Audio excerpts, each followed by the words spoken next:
Hi friends. അങ്ങനെ നമ്മുടെ ലാലേട്ടന് പുതിയൊരു റെക്കോർഡ് കൂടി കിട്ടിയിട്ടുണ്ട്. പ്രേക്ഷകർ ഏറ്റവും കൂടുതൽ കാത്തിരുന്ന ഒരു മോഹൻലാലിൻ്റെ 100 കോടി ക്ലബ്ബാണ്. അപ്പം നമുക്ക് 140 കോടി ക്ലബ്ബിലാണ് നമുക്ക് മോഹൻലാലിൻ്റെ പുതിയ സിനിമ ബറോസ് അടിച്ചിരിക്കുന്നത്. 140 കോടി ക്ലബ്ബ് എന്ന് പറയുമ്പോൾ നിങ്ങൾ സംശയിക്കേണ്ട. അതിൻ്റെ മാർക്കറ്റിംഗ് ഹെഡ് തന്നെയാണ് ഒരു പ്രമുഖമായ ഒരു അഭിമുഖത്തിൽ പറഞ്ഞത് 150 കോടിയോളം ബഡ്ജറ്റ് വരുന്ന സിനിമയാണ് ബറോസ് എന്ന്. 3D ചിത്രീകരിച്ച 1650 ദിവസം ചിത്രീകരിച്ച ഈ സിനിമയ്ക്ക് 150 കോടി രൂപയോളം ചെലവ് വന്നിട്ടുണ്ടെന്ന് മാർക്കറ്റിംഗ് ഹെഡായിട്ടുള്ള ആളാണ് പ്രമുഖ അഭിമുഖത്തിൽ പറഞ്ഞത്. അപ്പം നിങ്ങൾ ആരും ഇനി ഞാൻ പറയുന്നത് തള്ളണമെന്ന് വിചാരിക്കേണ്ട. നിങ്ങൾക്ക് എവിടെ പോയാലും സോഷ്യൽ മീഡിയയിൽ എവിടെ കണ്ടാലും നിങ്ങൾക്ക് അറിയാൻ പറ്റും. ബഡ്ജറ്റ് ബറോസ് എന്ന് മാത്രം അടിച്ചു കൊടുത്താൽ മതി, എല്ലാ വാർത്തകളിലും അതുണ്ട്. അപ്പം 150 കോടി രൂപ ബഡ്ജറ്റിൽ ഇറങ്ങിയ 3D സിനിമ, ആ സിനിമ ലാഭമാകണമെങ്കിൽ ഒരു 300 കോടി രൂപ കളക്ഷൻ വരണം. എങ്കിൽ മാത്രമേ അത് ബ്രേക്ക് ഈവൻ ആയിട്ടെങ്കിലും നിൽക്കുകയുള്ളൂ. അപ്പം ഇതിപ്പം മാക്സിമം പോയാൽ ഇപ്പം പോലും ഒരു 10-12 കോടി രൂപ മാത്രമാണ് വേൾഡ് വൈഡ് കളക്ട് ചെയ്തിരിക്കുന്നത്. അത് ഇന്ത്യൻ കളക്ഷൻ നോക്കുമ്പോൾ ഏകദേശം 10 കോടി രൂപയ്ക്ക് താഴെയാണുള്ളത്. അപ്പം എങ്ങനെ പോയാലും ഇനിയിപ്പം വലിയ അത്ഭുതങ്ങൾ സംഭവിച്ച് ഒരു 20 കോടി ക്ലബ്ബിൽ ചിലപ്പം സിനിമ എത്തിയാൽ പോലും ഈ സിനിമയ്ക്ക് 10 കോടി രൂപ മാത്രമേ ഡയറക്ടറിന് കിട്ടുള്ളൂ, അല്ല പ്രൊഡ്യൂസറിന് കിട്ടുള്ളൂ.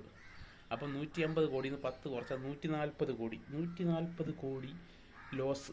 മലയാളത്തിലെ ആദ്യത്തെ 140 കോടി ലോസ് ക്ലബിൽ ലാലേട്ടൻ ഇടം പിടിച്ചിരിക്കുകയാണ്. അപ്പം ഇപ്പോൾ ഫാൻസുകാർ പറയും അത് 10 കോടി രൂപയായുള്ളൂ, അത് 3.5 കോടി രൂപയ്ക്ക് ഒരുക്കിയ ഒരു ചെറിയ 3D ചിത്രമാണ് എന്നൊക്കെ പറയും. അത് ഒറിജിനൽ 3Dയിൽ ചിത്രീകരിച്ച സിനിമയാണ്.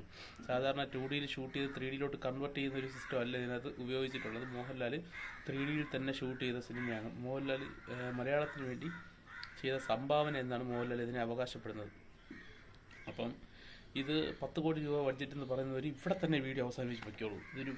ഇത് ഞാൻ വിചാരിച്ചുകൊണ്ടിരുന്നത് 100 കോടി ബഡ്ജറ്റിലാണ്. പക്ഷേ ഇതിൻ്റെ മാർക്കറ്റിംഗ് ഹെഡ് തന്നെ വന്ന് പറഞ്ഞു 150 കോടി. മോഹൻലാൽ ഇതിനു മുമ്പ് പറഞ്ഞിട്ടുണ്ട് ഇത് ഇന്ത്യ കണ്ട ഏറ്റവും വലിയ സിനിമ, ഏറ്റവും വലിയ മുതൽ മുടക്കിൽ വരുന്ന സിനിമയാണെന്ന് മോഹൻലാൽ ഇതിനു മുമ്പ് പറഞ്ഞിട്ടുണ്ട്.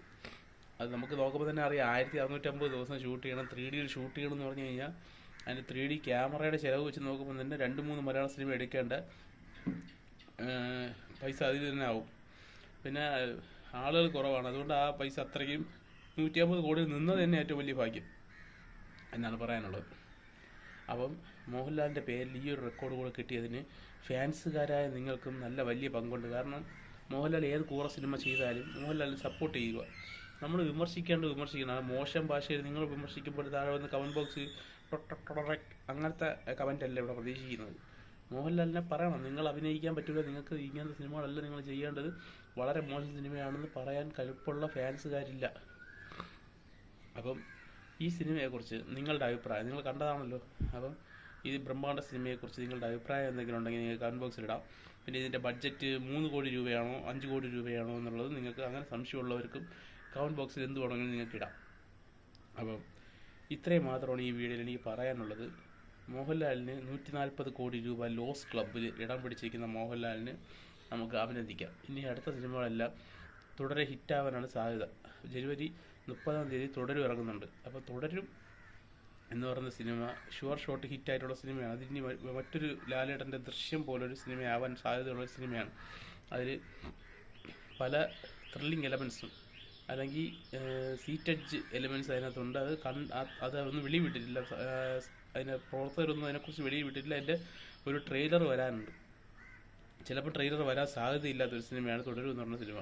അതിന് ടീസറിലൂടെ അവസാനിക്കും. ചിലപ്പോൾ ഇനി 1-2 ഗ്ലിംസ് വീഡിയോസ് വരും എന്നല്ലാതെ അതിന് ടീസർ വരാൻ സാധ്യതയില്ല. അപ്പം തുടരും എന്ന് പറയുന്ന സിനിമയാണ് ഇനി മോഹൻലാൽ ഫാൻസിൻ്റെ ഏക പ്രതീക്ഷ. അത് കഴിഞ്ഞിട്ട് വരുന്ന എമ്പുരാൻ എനിക്ക് തോന്നുന്നില്ല ഇത്രയും ഹിറ്റാകുമെന്ന് എനിക്ക് തോന്നുന്നില്ല. കാരണം എമ്പുരാന് സ്റ്റൈലിഷ് മേക്കിംഗ് ഒക്കെ പൃഥ്വിരാജിനുണ്ടെങ്കിലും നമുക്ക് നോക്കാം. ചിലപ്പം എമ്പുരാൻ ഹിറ്റാകാനുള്ള സാധ്യത നല്ലൊരു ലൂസിഫർ പോലെ ആണെങ്കിൽ പോലും മോഹൻലാൽ ഫാൻസിന് ഇപ്പോൾ ചെറിയൊരു ആശ്വാസം കിട്ടിയാൽ പോലും അതൊരു വലിയ വിജയമാവാനുള്ള സാധ്യതയുണ്ട്. കാരണം ഒരു മരുഭൂമിയിൽ മഴ പെയ്യുന്നത് പോലെയാണ് ഇപ്പോൾ ലാലേട്ടൻ്റെ ഹിറ്റ് പടം എന്ന് പറയുന്നത്. അപ്പോൾ നമുക്ക് നോക്കാം.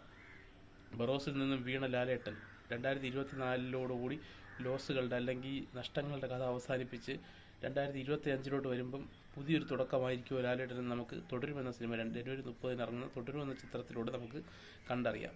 അപ്പം പഴയതുപോലെ താഴെ കമൻ്റ് ഇടാനുള്ളവർക്ക് കമൻ്റ് ഇടാം, മാന്യമായിട്ടുള്ള രീതിയിൽ കമൻ്റ് ഇടാം. അല്ലെങ്കിൽ നിങ്ങളുടെ പിതൃത്വത്തിന് തന്നെ സബ്സ്ക്രൈബേഴ്സ് സംശയിക്കാൻ സാധ്യതയുണ്ട്. അപ്പോൾ ഓക്കെ, നന്ദി, നമസ്കാരം.